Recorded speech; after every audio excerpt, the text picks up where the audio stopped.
What is up, FILA family? It is Tyrone, your host today for the UGA G Day review.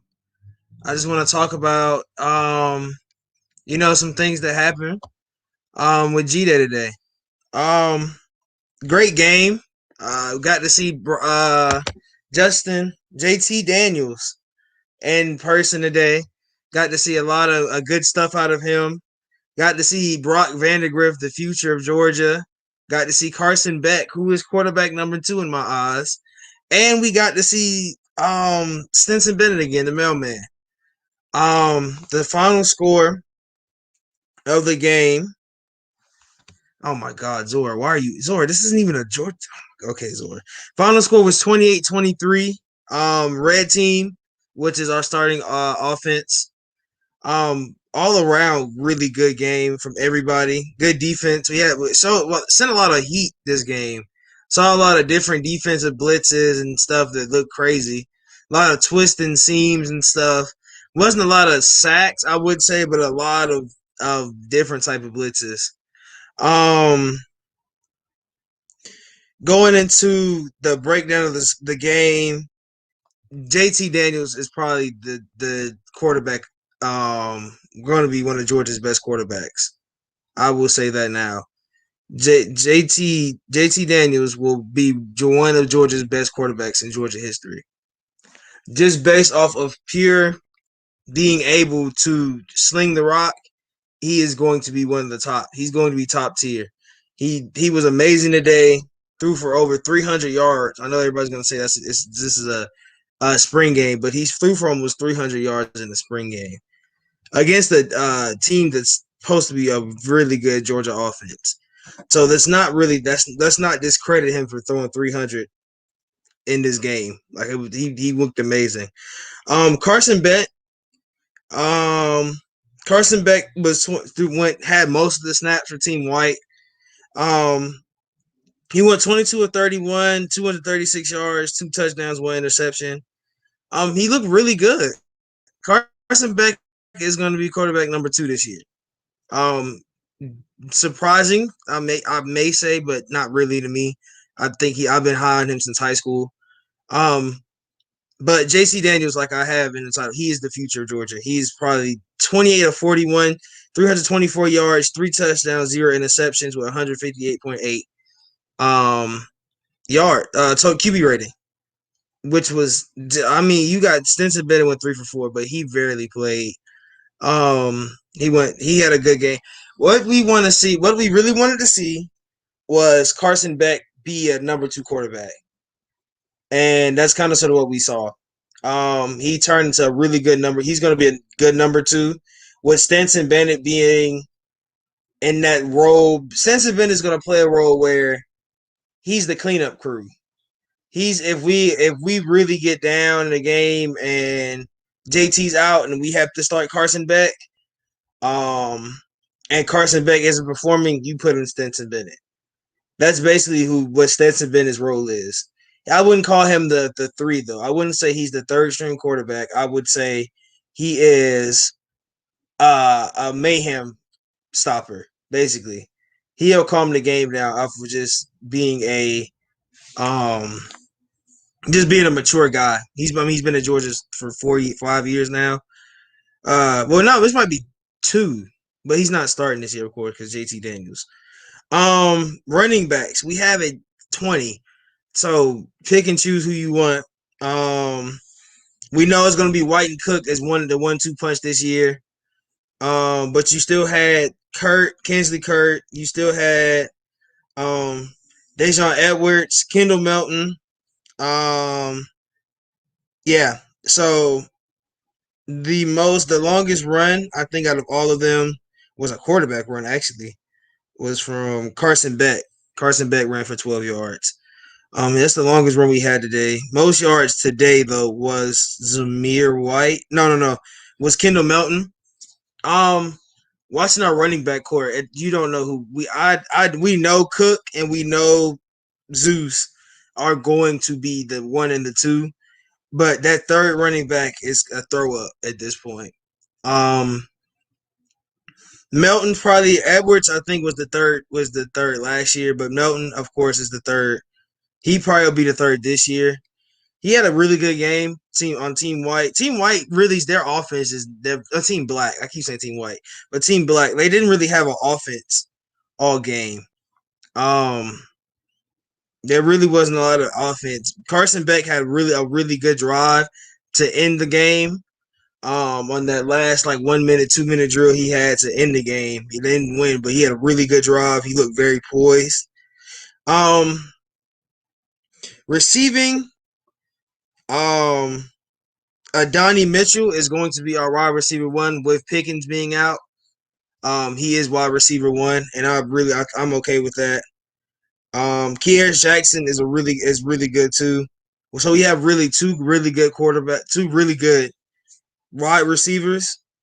Um, there's another guy I want to talk about. Brock Bowers. He's a freshman this year, but he plays tight end and wide receiver. He's a flex like Kyle Pitts. Really good hands. He's gonna be something special because he runs a seam.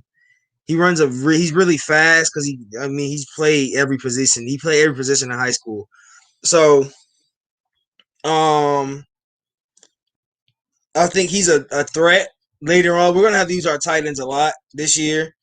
Um and I can't Washington, D Washington, he was on team Black.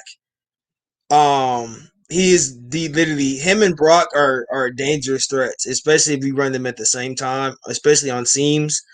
Especially Washington. I don't know if you guys saw the play where he literally ran over a safety and kept running. So he's a very big target, very very big target for us. Very very big, all around, just great tight end that we need. He's huge.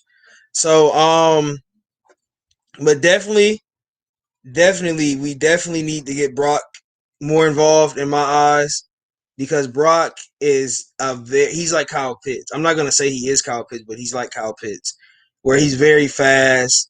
He's able to maneuver around a lot. He has a very good, vertical base. I just want to see him involved more off of just skill and what we can use with him. The commentator was saying we might have to wait till next year to see him. I don't think so, but that's what they're trying to say. Um, but I want to talk about Brock Vandagriff, the supposed next savior of Georgia. 6 of 9, 47 yards, no touchdowns, no interceptions, 110 passer rating. Brock Vandagriff is very nice. If you watch, you saw the little flow and the beard. He looks very older than he is. But Brock Vandagriff is going to be super nice. I'm going to call that now. Now, I don't know what you do. This is like a toss-up between Eason and Fromm. I don't know what you do with Beck and then what you do with Vandagriff. Because when Brock peaks, I don't know what Carson Beck's peak going to be. Carson Beck has a really good arm. He really talented arm. But I don't know what I just don't know. We know Brock as just a dog of an athlete. So I don't know what Brock's gonna do. I don't know how Brock's gonna if he's gonna take the spot from Carson Beck when JT Daniels leaves. But in general, I don't know what you do in that situation because of just the pure fact that they're both really good. They're both really good. I mean, they're both 5-star quarterbacks. So I'm not really worried, but I just want to know because I don't want to have another situation like we've had maybe three or 2 or 3 over these last couple of years with Fromm and Eason, and then Fromm and Fields.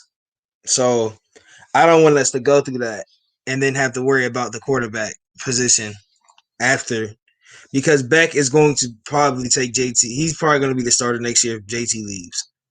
But I don't see JT leaving. I don't see JT leaving unless we win like a national championship. That'd be the only way, which is the goal, which I think really and truly, offensively, we look, I mean, it was very cookie cutter offense. You could tell it wasn't really like offense that you really need. It was no like really big offense. It was just like get what you need and then get down. There was no. It was not a big hit. It was really one big hit towards the end of the game that we all enjoyed. It was pretty. It was a nice hit. Um, I don't know anything. I don't know. Like I can't think of anything else really big that happened. There any like just watching in general. I like what we saw. I like the team. I like what the team looks like. Our secondary, they're really tough. I like the. It's a lot of fighting going on for position. So I don't know how we do it. Who's gonna win? We won't know that till probably September or August. This was really just a cookie cutter game for us. A lot of the blitz. It was just a lot like Kirby said. Yeah, that was JT. That's what JT. That's what I'm saying. JT has a immaculate arm, man. I'm really hyped for when it comes when JT. If I wish we still had Pickens, and I wish we still had I can't think of his name, the other wide receiver we had. But if he can make it work with this wide receiver group, um, it'll be nice. It'll really be really nice. It'll be really cool. Um, it's he's a really JC has a really good arm. His arm is what people like about him is that we know he can throw it. I don't know if you saw his second touchdown where he was on the run and he threw it and he like rolled out and threw it. He threw it off his back foot. And it was like a perfect dot. So that's what I just like. I just want to see that he has a lot of he can do that Mahomes, Aaron Rodgers where you don't have a good pocket but you can like jump pass and throw, which I like. I like that. I like the athleticism that we can see out of JT because mind you he had a bum knee. Um, that's gonna really hurt him. I mean that he looks better this year than he ran this year. He was running and he ran like he was healthy. I was really excited. I was excited to see it.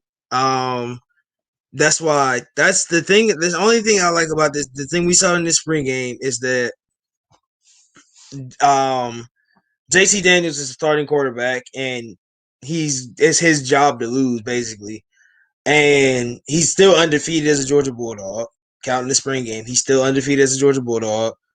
Um, really, anything else is that he just looked good. He just looked better than he looked healthy. What we wanted out of a quarterback, he looked healthy. That's what we wanted to see. We just want to see a healthy quarterback. And Bennett being there to just come in for a possession to show us he still got it and that he can still, control the game and run a game pretty smooth, which was really good for us. But Carson Beck was really the main topic of this spring game. They used him a lot more than they did Brock. I was expecting to see a lot of Brock. We didn't see a lot of Brock. We saw a lot more Carson Beck. I guess they really were just trying to see him at 2. He was running with the second offense anyway. So I think that's really what they wanted to see. Because I was surprised they didn't have Brock, Beck or Brock on JT's team and just have Stetson Bennett run the 2. But I think they don't want Stetson Bennett to run the 2. I think they want Stetson to be in there just for mayhem. JT's a Heisman. Oh yes, yeah, he is. You said you saw the throw? You saw the throw. I mean, look at what he can do with that team. He threw 300. He threw 324 yards, bro, in a spring game. Like that's uncalled for. 324, and he looked like a Heisman, bro. The offense is built for him, really and truly. If you really look at the offense is built for him. He's going to make that offense click. Can't even think of our what's the name? Our guy, our offensive coordinator. But there was some takeaways I heard commentators, talking. Definitely want to talk about they were talking about JT. Yeah, his touch is crazy, bro. That pass was a heat. That was a zip, and it just hit him perfect. Then Then I think in the fourth he threw one right to I can't even think of his name, but it just floated like right into his arm. He ran into it. Like he has this great touch. It makes no sense. But I definitely want to talk about some takeaways from the commentary staff. They talked to JT himself, and he said they asked him like why did he come to Georgia, and he said the main reason why he did because um he felt like it was just it made him better to come here than staying at USC. He said that the competition was better. He said the atmosphere is better is different too, and just in the SEC school because he said when he got here when he was in LA, there's not a lot of fanfare for college football because it's just USC. They have a lot more. They got the Lakers, the Dodgers. They say we'll put like bigger franchises. But if you look at when you come to Georgia, you got Athens. Athens is literally just run by UGA. And he said it was the first time he went through a city and just saw everybody with a UGA flag with the bulldog in front of their establishment and just being really a college town. He said he really didn't experience a college town at USC. He said that really helped him get acclimated to. And then he said the speed. Even our coach, our offensive coordinator said the speed of the players is different, even from the NFL. He's an NFL coach, and he said the speed is different in the SEC. JT said that the coverage. He said most guys in the Pac-12 play zone. They're not really man guys. So he got man guy. He said he's never seen like a man blitz zone. Like he says, it's just like the coverages and stuff are crazy in the SEC. Which I just SEC is the best conference we claim in the South, especially. They're the best conference in football, just based off of those certain facts. So for him to come to Georgia, and he said he really, and it wasn't like a just I'm gonna tell you this to tell you this. It was really like a genuine answer, and it was just like, yeah, I came here too. He's like, I know my spot on campus, and I know what I have to do while I'm here. And so I think that really helps. That's really a helpful thing because he's going to come in here. He's going to be serious about his job. I think the main reason for him to come to Georgia is that he knows he's going to be probably a more respected quarterback here at Georgia than at USC. And I'm just being honest. If you come to, he came to Georgia. Look at all the people we have at Georgia. And look at the success Georgia has had over the years. It's kind of sort of, it's going to be a scary sight when he gets to September. And this was cookie cutter offense, and he was throwing 300 yards. Wait till he gets into the complicated twist and turn offense we're gonna have. It's gonna be a scare. I'm telling you, Heisman is soon. He's gonna come in. I promise you. He might start the season as a Heisman hopeful. He might start in the top 3. If he doesn't, it'll be crazy. Because I feel like he's gonna come in and maybe start the season as a Heisman hopeful. He hasn't lost a game at Georgia, y'all. He came in with the final 4 games of the season and hasn't lost. Beat Missouri in horrible weather. I mean, he beat Missouri and that was they was cold, rainy, and he just looked like a quarterback, like he was used to it. So I really like that. I think he's gonna be a really good quarterback for us. Another thing I want to touch on, Dalvin Cook was a lot of our ex-alumni there. Dalvin Cook was there. He's not ex-alumni. Dalvin Cook was there for his brother on the sideline. Kind of sort of was a blowout. They didn't really get they really didn't get, make it a close game till the end of the fourth quarter. First half was 14-10. We had a couple of fumbles and stuff. Zoo scored a touchdown. I think the best touchdown, the nicest touchdown, probably was just all around, just everything that happened. I mean, the all around of this game really, I think, was the best. But yeah, JT looked real. Yes, King. JT, that's what I'm saying. JT looked good. JT is going to be a Heisman. I'm telling you, he's gonna be a Heisman candidate. I'm telling you, King. King, I'm gonna tell you. I'm gonna talk about it on the show tomorrow too. JT's a Heisman candidate, and I promise you. You look at what he did today. Like I said, these 300 yards. You look at what he did today, and really think about like what's gonna go on. He's a Heisman candidate, man. I'm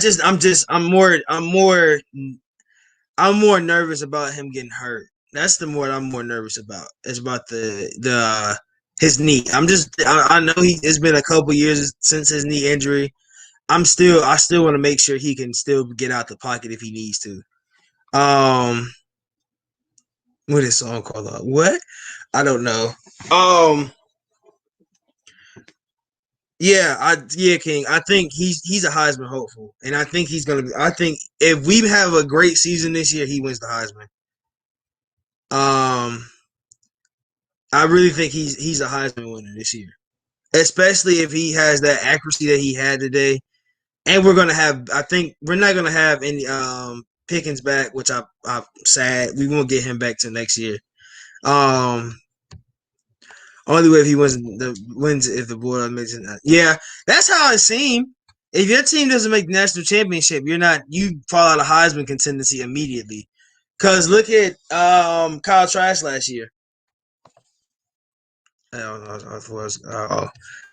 Look at Kyle Trask last year. He fell out of the Heisman candidacy off of just because he didn't make his team didn't beat that he didn't beat Alabama. He was like up there because he had a really good season. Talking about the Heisman because he didn't beat Alabama. So it's really just all what you do, man. It's really politics now. If you can't take your team to the national championship, you probably won't win the Heisman.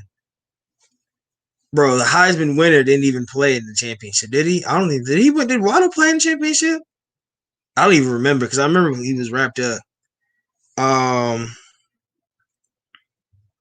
But hey, I just want to thank everybody that came in here. I'm trying to get out of here real quick. Thank